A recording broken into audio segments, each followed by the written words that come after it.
Marché de San Miguel.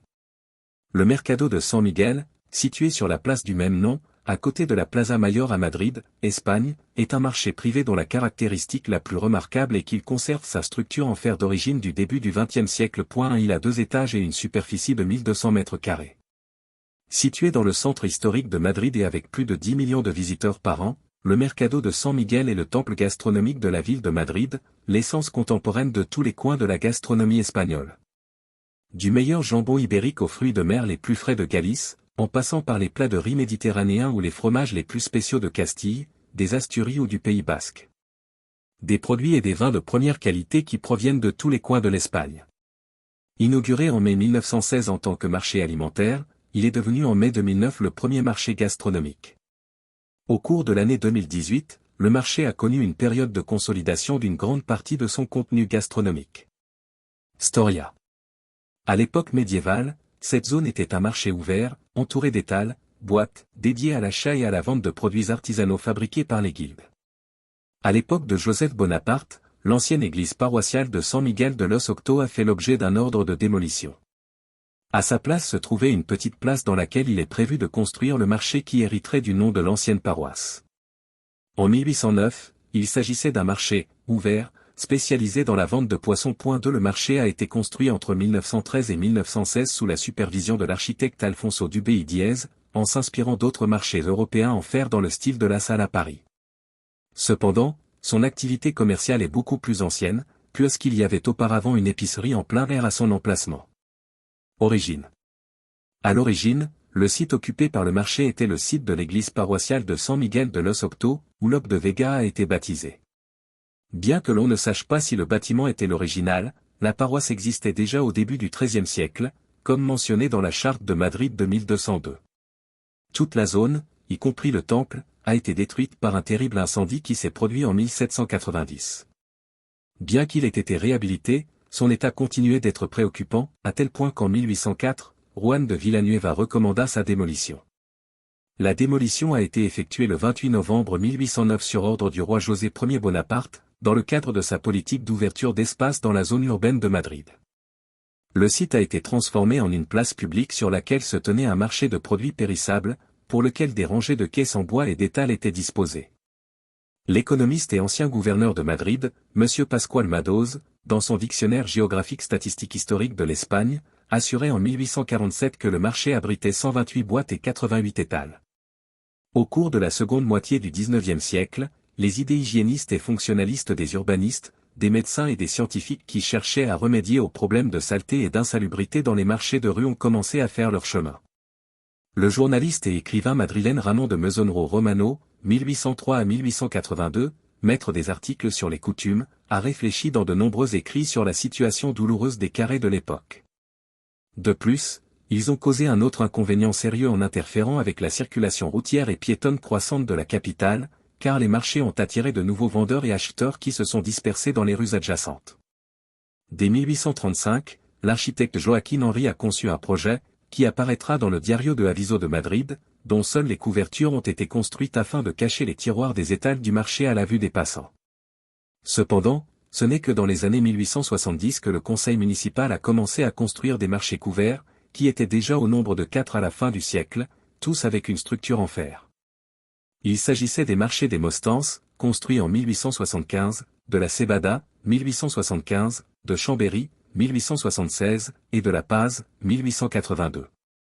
Malgré la construction de ces nouveaux marchés, il n'y en avait toujours pas assez pour répondre à la demande d'une ville en pleine croissance, de sorte que des marchés en plein air ont continué à exister sur les places publiques. Ouverture du marché couvert. Étiquette avec le nom de l'architecte et la date de construction. Le marché de San Miguel a été inauguré le 13 mai 1916. Il avait été construit en 2 phases, la première achevée en 1914, afin de ne pas interrompre le fonctionnement commercial du marché.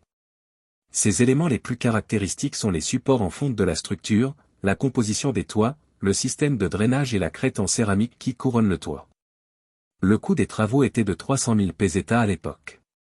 Le vitrage extérieur est à l'arrière. San Miguel est le seul exemple de ce type qui subsiste encore dans la ville de ce que l'on appelle l'architecture en fer, puisque tous les marchés couverts construits dans le dernier tiers du XIXe siècle ont été démolis et, en général, remplacées par de nouvelles constructions. En 1999, la communauté de Madrid a entrepris un remodelage avec des fonds européens et des commerçants eux-mêmes, qui s'élevait à 150 millions de pesetas à l'époque et qui a redonné au marché son aspect d'origine. Cependant, son activité commerciale a progressivement décliné car ses installations ne pouvaient pas rivaliser avec les supermarchés et les centres commerciaux modernes. Actualité, lieu gastronomique. Aspect actuel de l'intérieur. Pour éviter sa disparition, un groupe d'individus ayant des intérêts architecturaux, gastronomiques et appartenant à différentes sphères culturelles et sociales a formé l'entreprise, El Gastronomo de San Miguel, l'actuel propriétaire majoritaire du marché. Son objectif est de ressusciter et d'améliorer son activité traditionnelle en créant un marché qui a la Boqueria à Barcelone comme référence, avec une offre axée sur des produits de haute qualité, des aliments de saison, des conseils gastronomiques, la possibilité d'essayer ce qui va faire partie du panier, de manger des collations ou de prendre du temps, avec l'avantage d'horaires flexibles. Pour donner de nouveaux airs à la gastronomie madrilène, espagnole et même internationale.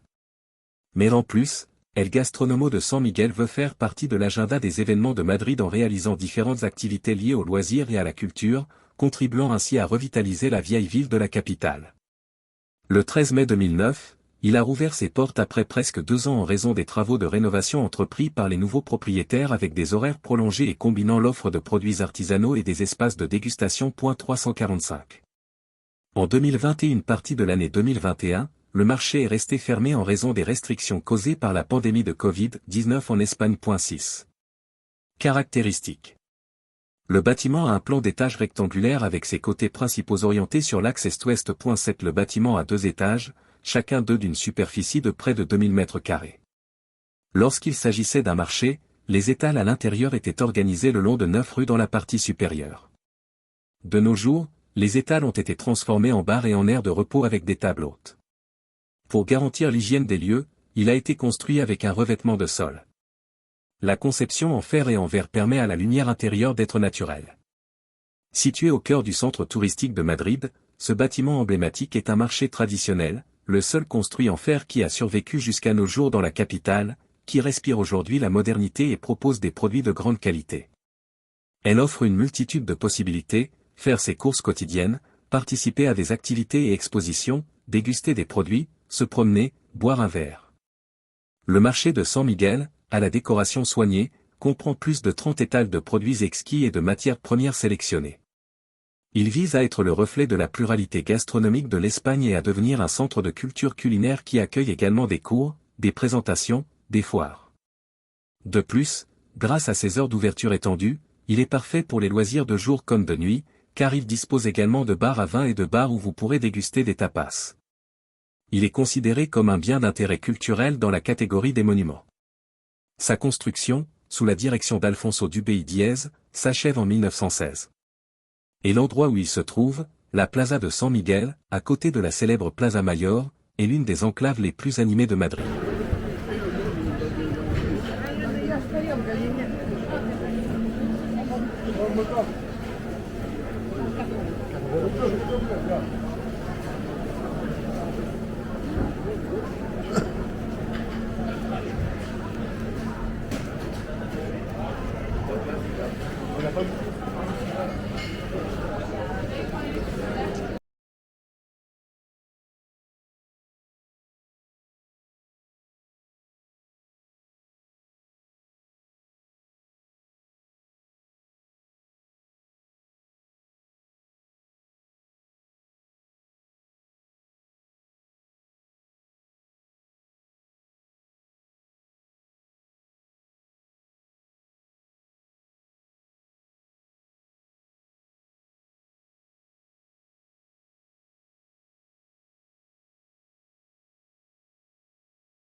Cero.